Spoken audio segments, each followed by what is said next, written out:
Welcome to this online Sentinel training. I am Padre Félix Roberge, and on behalf of the whole chaplains team of CFB Esquadron, I want first and foremost to thank you all so very much for taking the time to get yourselves trained as sentinels. In the past, you've probably attended presentations or seen posters describing the various resources available here at CFB Esquadron. You probably thought there are sure quite a few, and you're right. But then, why is it so difficult for people to ask for help? The problem doesn't seem to be a lack of resources. Rather, it might be the lack of awareness about them. We all agree that we need to make an effort to use these resources. Recognizing that something is in us has changed, and seeking help isn't always easy to do when we are dealing with a difficult situation. In a world that values performance and success, it can be tempting for people who are suffering to hide their real feelings under a mask and to continue as if nothing was happening until one day it's too late and everything explodes.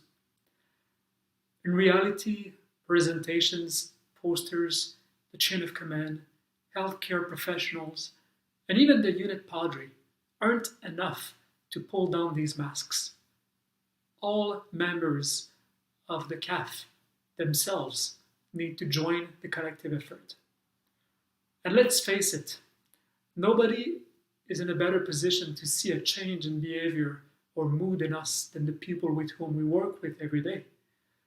You might be asking yourself if you're going to have a real impact on your colleagues as a sentinel. I thought you might like to listen to someone's experience with peer support. Mental health issues often seem invisible on the surface, and those who are suffering can feel deeply alone. In fact, there is compelling evidence that the health risk of feeling socially isolated and lacking access to resources is comparable to the risks of smoking, high blood pressure, and obesity. When people are psychologically unwell, a workplace peer support program can provide two key elements of recovery: social support and connection to resources.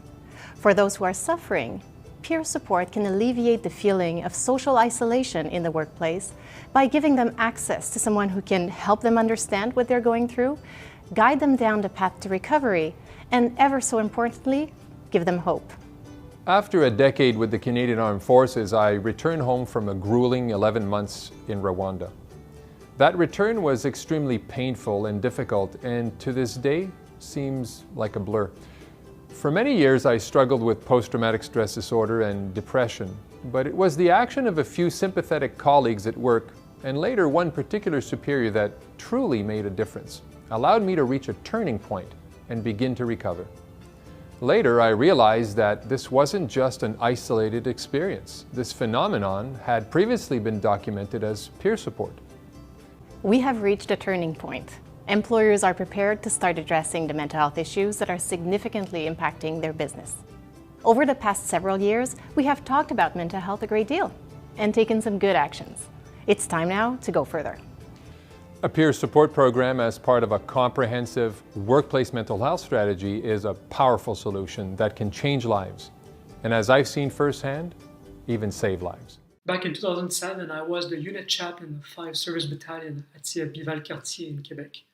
Almost half of the base was deployed in Afghanistan on Roto 307, and as a rear party chaplain, I heard the need coming from other rear party members of getting well prepared to welcome their colleagues back from deployment.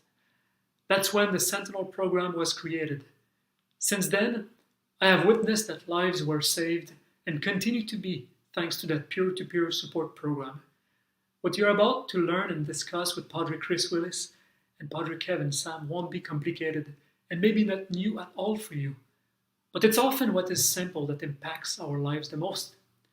Let's listen to Stéphane Grenier again and have a good course. Don't overcomplicate this.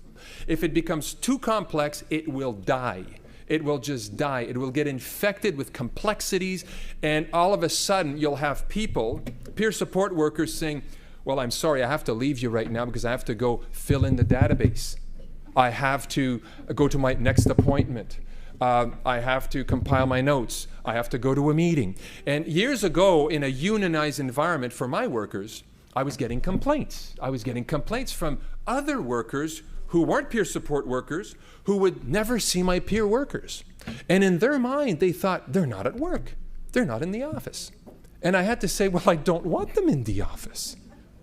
And so again, very challenging from a management perspective because we value people sitting at their desks typing, right? The day a peer support worker is typing and on the phone and not out there supporting face to face, having a chit chat, because that's what peer support is. It's literally about connecting human beings, is the day these processes and programs are going to fail. I am pressured at making sure that we don't overcomplicate this and that we don't destroy those very valuable small tidbits of it's a bit like, don't take offense to this, peer workers, because I often say this, but peer support is like composting. That's probably a bad analogy. But it's, you know, we don't know. When I throw stuff in my what's that? Okay, I'll keep digging there.